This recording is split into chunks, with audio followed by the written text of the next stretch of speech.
ಎಲ್ಲೋ ಭಜನೆ ನಡೀತಾ ಇದೆ ಬಾಳು.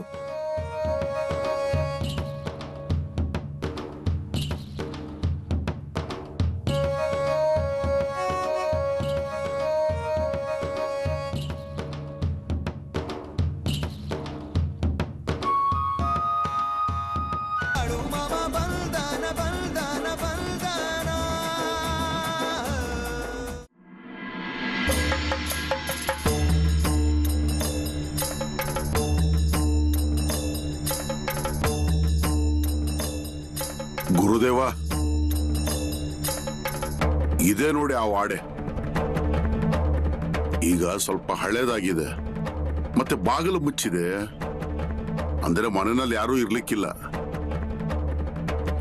ಮತ್ತೆ ಇಲ್ಲಿ ನೋಡಿ ಗುರುದೇವ, ಇಲ್ಲೇ ಪಕ್ಕದಲ್ಲಿ ಕೊಟ್ಟಿಗೆ ಇತ್ತು, ಒಂದ್ ಎಮ್ಮೆ ಇತ್ತು. ನಾನು ಅಲ್ಲೇ ಇರ್ತಿದ್ದೆ. ನಾನಿಲ್ಲಿ ಯಾವಾಗಲೂ ಓಡಾಡ್ತಿದ್ದೆ, ಮಲಗ್ತಿದ್ದೆ, ತಿಂತಿದ್ದೆ, ಆರಾಮಾಗಿರ್ತಿದ್ದೆ. ಬಾಳು, ನೀನ್ ಹುಟ್ಟಿದ ಊರನ್ನ ಜನ ಯಾವಾಗ ಹುಡುಕ್ತಾರೆ ಆಗ ಈ ಜಾಗ ನೋಡಕ್ ಬರ್ತಾರೆ. ಹೌದು ಗುರುದೇವ, ಎಲ್ಲ ಹಳೆಯ ದಿನಗಳು ನೆನಪಿಗೆ ಬಂದವು. ನಾನು ಎಲ್ಲ ಕೆಲಸ ಆಯ್ತು ಅಂತಂದ್ರೆ ಇಲ್ಲೇ ಬಂದು ಕೂತ್ಕೋತಾ ಇದ್ದೆ. ಇಲ್ಲಿಂದಾನೇ ಊರಿನ ಕಡೆಗೆ ನೋಡ್ತಾ ಕೂರ್ತಿದ್ದೆ. ಸರಿ ಗುರುದೇವ, ಹೊರಡೋಣ. ಇಲ್ಲಿಂದ ಹೊರಡೋಣ ಗುರುದೇವ. ಬಾಳು, ಮುಂದೆ ಇದನ್ನೆಲ್ಲ ಗ್ರಂಥದಲ್ಲಿ ಬರೆಯಲಾಗುತ್ತೆ.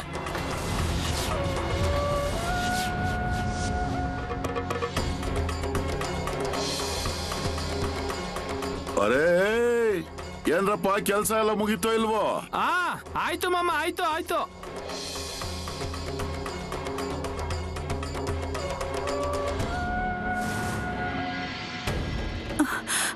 ರೀ, ಬಾಳು ಸಿಗ್ಲೇ ಇಲ್ವಲ್ರಿ ಇನ್ನು? ಇಲ್ಲಿ ಕೇಳು, ಒಂದ್ ಕೆಲ್ಸ ಮಾಡೋಣ, ನಾವು ಹೋಗಿ ಅಮ್ಮ ಅವ್ರಿಗೆ ಹೇಳೋಣ.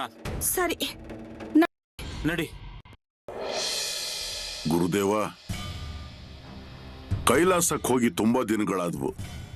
ಕೈಲಾಸ ಈಗ ನನ್ನನ್ನು ಕರೀತಾ ಇದೆ. ಬಾಳು, ನಾನು ನೀನು ಒಂದೇ ಜಾಗದಲ್ಲಿದ್ದು ಸಹಸ್ರಾರು ಜಾಗಕ್ಕೆ ಹೋಗಕ್ಕಾಗತ್ತಾ? ಮತ್ತೆ ನೀನು ಇಲ್ಲೇ ಕೂತ್ಕೊಂಡು ಕೈಲಾಸಕ್ಕೆ ಹೋಗಕ್ಕೆ ಸಾಧ್ಯ ಆಗತ್ತಾ? ನೀವು ಹೇಳ್ತಿರೋ ಸರಿ ಇದೆ ಗುರುದೇವ. ಅದೇನಂತಂದ್ರೆ, ಅಲ್ಲಿಗೆ ಹೋದ್ರೆ ಸಂಪೂರ್ಣ ಗಣ ಜೊತೆಗಿರುತ್ತೆ. ಹಾಗೆ ಇಲ್ಲೂ ಸಹ ಇದೆ. ನಿಮಗೆ ನಿಮ್ಮ ಕಣ್ಣುಗಳಿಂದನೇ ಅವ್ರು ಕಾಣಿಸ್ತಾರೆ, ಆದ್ರೆ ಬೇರೆ ಯಾರ ಕಣ್ಗೂ ಕಾಣೋದಿಲ್ಲ. ಬಾಳು, ನೀನ್ ಚಿಕ್ಕವನಾಗಿದ್ದಾಗ ಮರದ ಮೇಲೆ ಹೋಗಿ ಕೂತ್ಕೋತಿದ್ದೆ, ಹಾಗೆ ಕೈಲಾಸ ನೋಡ್ತಿದ್ದೆ ಅಂತೆ. ಹೌದು,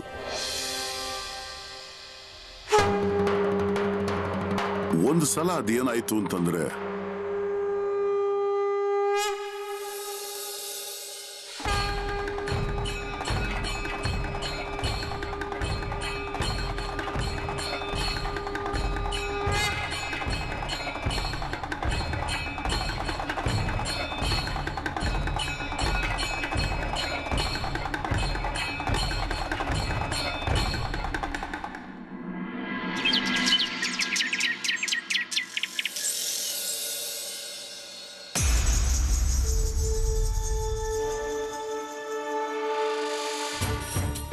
ಅಮ್ಮ, ನಾನ್ ಒಳಗಡೆ ಇದ್ದಾಗ ಅವ್ರ ಏನಾದ್ರು ಬಂದ್ ಹೋದ್ರಾ? ನೀನ್ ಅವನ್ ಕಡೆ ಯಾಕೆ ಅಷ್ಟೊಂದು ಲಕ್ಷ ಕೊಡ್ತೀಯಾ? ನಿನ್ಗದ್ರಿಂದ ಆಗದೇನು? ಮತ್ತ ಆ ಬಾಳು ಹೋದ ಅಂದ್ರೆ ಹೋಗ್ಲಿ. ನಾನ್ ಅವನಿಗೆ ಅಂದೆ ಅಂತ ಅವನ್ ಮನೆಗೆ ಹೋಗಿರ್ಬೋದು. ಇಲ್ಲ ಇಲ್ಲ, ಹಾಗೆ ಹೇಳ್ದೆ. ಅವ್ನ್ ಹೋಗೋದಿಲ್ಲ. ಅವ್ನ್ ಹೋದ್ರೆ ನಮಗ್ ಹೇಳ್ಬಿಟ್ಟನೆ ಹೋಗೋದು. ಅವ್ನ್ ನಮ್ಮಿಂದಾಗಿ ಸಿಟ್ ಮಾಡ್ಕೊಂಡ್ ಕೂತಿರ್ಬೋದು, ಇಲ್ಲ ಎಲ್ಲೋ ಬಚ್ಚಿಟ್ಕೊಂಡ್ ಕೂತಿರ್ಬೋದು, ಅಥವಾ ಎಲ್ಲ ಒಂದ್ ಮೂಲೆಯಲ್ಲಿ ಹೋಗಿ ಕೂತಿರ್ಬೋದು. ಅದೆಲ್ಲ ನಮಗ್ ಗೊತ್ತಾಗೋದ್ ಬೇಡವಾ ಅಮ್ಮ? ನಾಳೆ ಅವ್ರ ತಂದೆ ತಾಯಿ ನಮ್ಗೇನಾದ್ರೂ ಕೇಳಿದ್ರೆ ನಾವ್ ಅವಾಗ ಏನ್ ಹೇಳೋದು?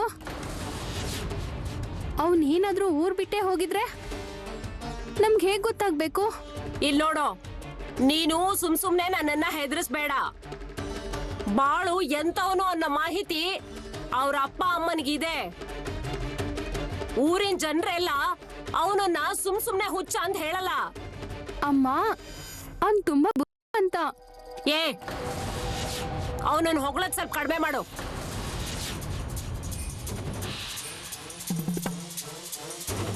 ಏನಮ್ಮ ಗೋದಾ ನೀವ್ ಯಾಕೆ ವಾಪಸ್ ಬಂದ್ರಿ? ಅಯ್ಯೋ ನಿಮ್ ಜೊತೆಗೆ ಬಾಳು ಬರ್ಲಿಲ್ವಾ? ಅವನ್ ಎಲ್ಲಿದ್ದಾನೆ?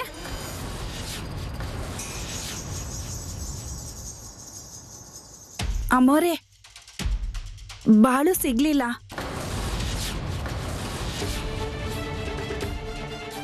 ಏನು? ಹೌದು. ಹೌದು ಅಮ್ಮ ಅವ್ರೆ, ನಾವು ಎಲ್ಲಾ ಕಡೆನೆ ಹುಡುಕಿದ್ವಿ.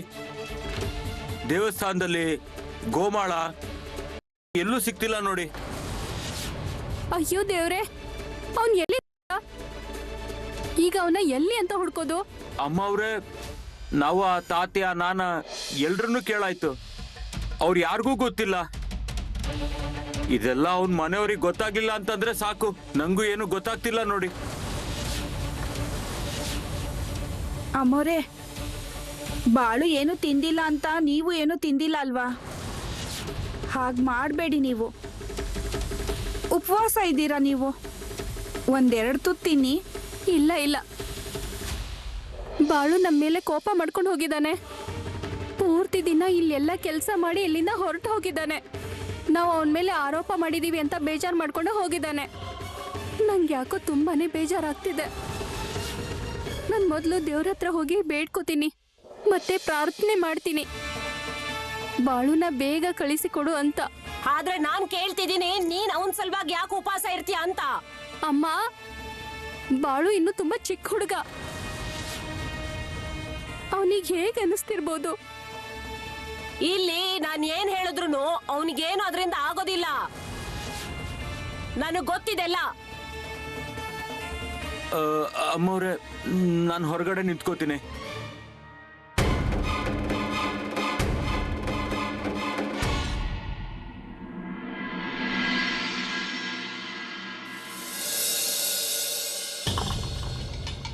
ಬಾಳು, ನಾಳೆ ಬೆಳಗ್ಗೆ ಆದ ತಕ್ಷಣ ನಾನು ಹೊರಡ್ತೀನಿ. ಓ, ಹೀಗ್ಯಾಕ್ ಮಾಡ್ತಾ ಇದ್ದೀರಾ ಗುರುದೇವ? ಇನ್ನು ಸ್ವಲ್ಪ ದಿನ ಇಲ್ಲೇ ಇರಿ. ಇನ್ನು ಕೆಲವು ದಿನ ನನ್ನ ಕೈಯಿಂದ ನಿಮ್ ಸೇವೆ ಆಗ್ಲಿ. ನಮ್ಮ ಮಾತುಗಳಾಗಿರುವ ಪ್ರಕಾರ ನಾನೀಗ ಪಂಡ್ರಾಪುರಕ್ಕೆ ಹೋಗ್ತೇನೆ. ನೀನೇನೋ ನನಗೆ ಇಲ್ಲೇ ದರ್ಶನ ಮಾಡಿಸ್ಬಿಟ್ಟೆ. ಗುರುದೇವ, ಹಾಗಿದ್ರೆ ನಾನು ನಿಮ್ ಜೊತೆ ಪಂಡ್ರಾಪುರಕ್ಕೆ ಬರ್ತೀನಿ. ನಿಮ್ ಜೊತೆಗೆ ಪಾಂಡುರಂಗನ ದರ್ಶನವನ್ನ ತಗೊಂತೀನಿ. ಅಲ್ಲೇ ಭಂಡಾರವನ್ನ ಮಾಡೋಣ. ಹಾಗೆ ಜನರ ಭೇಟಿ ಸಹ ಆಗುತ್ತೆ. ನಿನ್ನ ಕುರಿಗಳಿವೆ, ಜಾನುವಾರುಗಳಿವೆ, ನಿಂದೊಂದು ಸಂಸಾರನೇ ಇದೆ. ಅದಕ್ಕಾಗ್ತಾ? ನಿಮ್ ಜೊತೆ ಪಾದಯಾತ್ರೆ ಮಾಡಿ ಪಂಡ್ರಾಪುರಕ್ಕೆ ಬರೋದು ಅಂತಂದ್ರೆ ಅದಕ್ಕಿಂತ ನನಗೇನು ಬೇಕು? ಈಗಲೇ ಹೇಳ್ತೀನಿ. ದತ್ತು, ಏ ಚಂದು, ಅರೆ ಎಲ್ರು ಬೇಗ ಸಾಮಗ್ರಿಗಳನ್ನ ಕಟ್ಕೊಳ್ಳಿ. ನಾಳೆ ಬೆಳಗ್ಗೆ ಇಲ್ಲಿಂದ ಹೊರಡೋದಿದೆ. ಆಯ್ತು ಮಾಮ. ಸರಿ, ಆಯ್ತು, ಹಾಗೆ ಆಗ್ಲಿ. ಗುರುದೇವ, ಒಂದು ಮಾತು ಕೇಳ. ಅಷ್ಟು ದೂರ ಪಂಡ್ರಾಪುರಕ್ಕೆ ಪಾದಯಾತ್ರೆನಲ್ಲಿ ನಿಮ್ಗಾಗತ್ತಾ? ಈಗೇನು ಇದೇ ಕೊನೆ ಪಾದಯಾತ್ರೆ ಆಗುತ್ತೆ ಅನ್ಸ್ತಿದೆ. ಅದ್ರ ಜೊತೆಗೆ ನಿನ್ ಜೊತೆ ಪಾದಯಾತ್ರೆ ಆಗ್ತಿದೆ. ನನಗೆ ಇನ್ನೇನ್ ಬೇಕು? ಗುರುದೇವ, ದಯವಿಟ್ಟು ಈ ತರ ಎಲ್ಲ ಮಾತಾಡಬೇಡಿ. ನನ್ನಿಂದ ಕೇಳಿಸ್ಕೊಳಕ್ ಆಗೋದಿಲ್ಲ. ಸರಿ, ಆಯ್ತು. ಮಾಮ, ಏನೇನ್ ತಗೋಬೇಕು ಮತ್ತೆ ಏನೇನ್ ತಗೋಬಾರ್ದು ದಯವಿಟ್ಟು ಹೇಳ್ಬಿಡಿ. ಹೌದು ಮಾಮ, ಹಂಗೆ ಆದ್ರೆ ಹೆಂಗ್ ಬೇಕೋ ಹಂಗ್ ಸಾಮಾನ್ ಕಟ್ಕೊಳಕಾಗತ್ತೆ. ಅರೆ, ನಿಮ್ಗೆಲ್ಲ ಏನೇನ್ ಬೇಕು ಅದನ್ನೆಲ್ಲ ತೆಗೆದುಕೊಳ್ಳಿ. ನಿಮ್ ಕೆಲ್ಸಗಳನ್ನ ನೋಡ್ಕೊಳ್ಳಿ. ಸರಿ ಮಾಮ.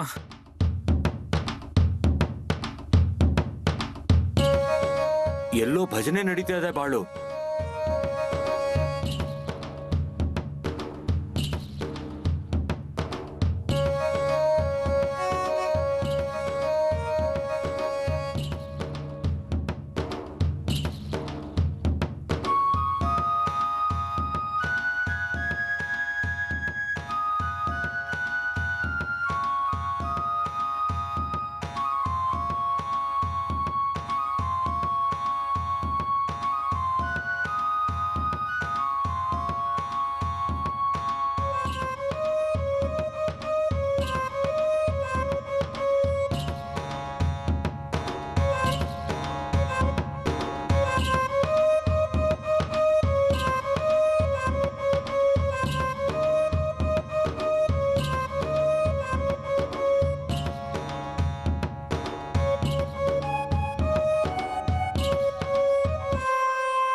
ಮಾಧು, ಹಾ ಬಾಳು ಎಲ್ಲಿಗೆ ಹೋಗಿರ್ಬೋದಪ್ಪ?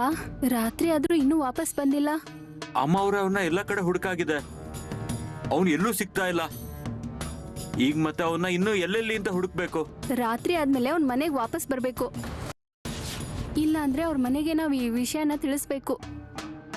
ಯಾಕಂದ್ರೆ ತುಂಬಾ ಹೊತ್ತು ಈ ವಿಷಯನ ನಾವು ಮುಚ್ಚಿಟ್ಕೊಳಕ್ ಆಗೋದಿಲ್ಲ. ಶೇಡ್ಜಿ ಅವ್ರು ಕೂಡ ಇಲ್ಲ. ನಾಳೆ ಬೆಳಿಗ್ಗೆ ಶೇಡ್ಜಿ ಅವರು ಮನೆಗೆ ಬರ್ಬೇಕು.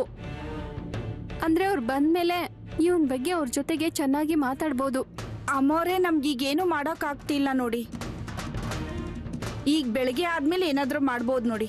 ನಾಳೇನು ದಾರಿ ಕಾಯ್ತಾ ಕೂತ್ಕೊಳ್ಳಲ್ಲ. ನಾವೇ ಸತ್ವ ಹೋಗಿ ಬಾಳುನ್ ತಂದೆ ತಾಯಿಗೆ ಹೀಗಾಗಿದೆ ಅಂತ ಹೇಳೋಣ. ಅವನು ನಿಜವಾಗ್ಲೂ ಎಲ್ಲಾದ್ರೂ ಹೊರಟೋಗಿದ್ರೆ ಮತ್ತೆ ತಿರುಗಿ ಬರ್ಲಿಲ್ಲ ಅಂದ್ರೆ ಆಗ ಎಲ್ಲ ಜವಾಬ್ದಾರಿ ನಮ್ದೇನೆ. ನೀವ್ ಹೇಳ್ತಿರೋದು ನಿಜ ಅಮ್ಮವ್ರೆ. ಅವನ್ ಎಲ್ಲಿಗೆ ಅಂತ ಹೋಗಿರ್ಬೋದು. ಅನ್ನ ಇಲ್ಲ, ನೀರಿಲ್ಲ, ಅವನ್ ಏನ್ ಮಾಡ್ತಿರ್ಬೋದು? ಇಲ್ಲಿ ನೋಡು ಮಾಧು, ಬೆಳಿಗ್ಗೆವರೆಗೂ ಅವ್ನ ದಾರಿ ಕಾಯೋಣ. ಶೆಟ್ರು ನಾಳೆ ಬೆಳಗ್ಗೆ ಬಂದೇ ಬರ್ತಾರಲ್ವಾ? ಹೌದು, ಅವರು ಬರಲೇಬೇಕು.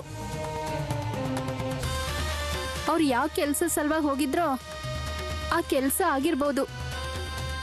ಮತ್ತೆ ನೀವು ಒಬ್ರಿಗೊಬ್ರು ಚೆನ್ನಾಗಿರಿ. ಮನೆಗೆ ಹೋದ್ಮೇಲೆ ಇಬ್ರು ಊಟ ಮಾಡಿ ಇಬ್ರು ನಿದ್ದೆ ಮಾಡಿ. ಹಾ, ಬೆಳಿಗ್ಗೆ ಬೇಗ ಬನ್ನಿ.